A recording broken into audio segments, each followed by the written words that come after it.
You say you want transformation, but your ego is fighting to stay the same. You crave peace, freedom, awakening, but when the shadow rises, your first instinct is to run.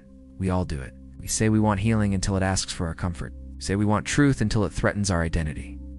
The truth is, shadow work sounds powerful in theory, but when it comes to actually facing the pain, the shame, the patterns we swore we'd never repeat, everything inside us tightens. The ego's job is not to help you evolve, it's to keep you safe. And anything that feels unknown, anything that challenges the story of who you think you are, feels unsafe. So the ego says, if I admit that I'm angry, I'll lose control. If I face my pain, I'll fall apart. If I let this go, who will I even be? This isn't weakness, it's programming. Your nervous system learned long ago that pain equals danger. And shadow work asks you to revisit the danger, to walk straight into the places your system learned to avoid. You resist not because you're broken, but because part of you still believes your pain defines you. You resist because the self you've built is afraid of dying, and transformation always requires a death. Resistance wears many disguises. It doesn't always look like fear. Sometimes it's procrastination. I'll do my inner work later. Sometimes it's intellectualizing. I've already healed that. Sometimes it's spiritual bypassing. Everything happens for a reason. Or maybe it's distraction, working harder, staying busy, numbing with noise so you don't have to feel. Each of these is the ego's way of avoiding discomfort. But beneath that avoidance lies a deeper fear, the fear of who you'll become when the shadow no longer defines you. If you stop identifying as the one who was hurt, abandoned, or unseen, then who are you? Shadow work asks you to release the self you've been defending, and that can feel terrifying, because the ego whispers, if I stop defending, I'll disappear. But the truth is, when you stop defending, you expand. The self that disappears is only the false one. The real you has been waiting underneath all along, patiently, quietly, like a seed beneath the soil, waiting for the storm to break so it can finally bloom. When you resist your shadow, you're not fighting darkness. You're fighting the part of you that believes it can't survive the light. So how do you stop resisting? How do you move through the shadow instead of circling it forever?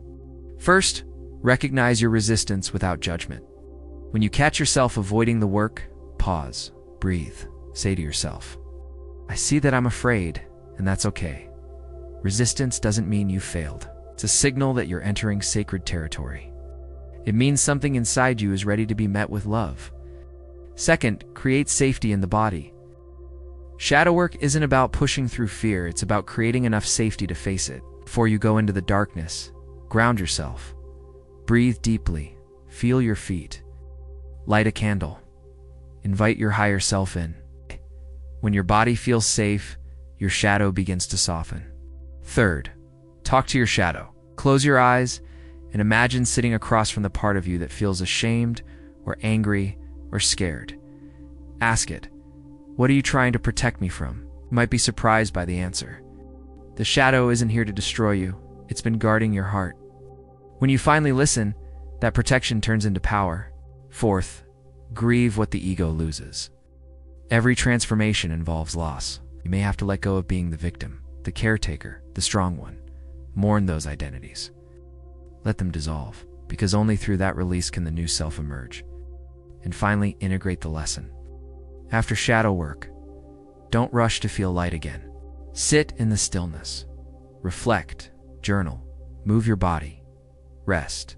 Integration is where wisdom settles, where the alchemy completes. The purpose of shadow work isn't to eliminate darkness, it's to love it into wholeness. Every true transformation feels like dying, because in a way it is. When you surrender to shadow work, you allow the false self to dissolve. And as that happens, you'll feel grief, emptiness, silence. But in that silence, the soul finally speaks. You begin to see that what you called darkness was never evil, it was simply unloved. And when you love what was once unloved, you stop living in fragments. You become whole. This is the rebirth, the phoenix rising, not because it fought the fire, but because it surrendered to it. If this message resonates with you, if you feel the pull to face what's within, remember, you are not doing shadow work to fix yourself. You are doing it to remember yourself, to become who you were before the world told you to hide. So breathe. Trust the process. And when resistance shows up, smile, because it means you're standing at the threshold of transformation.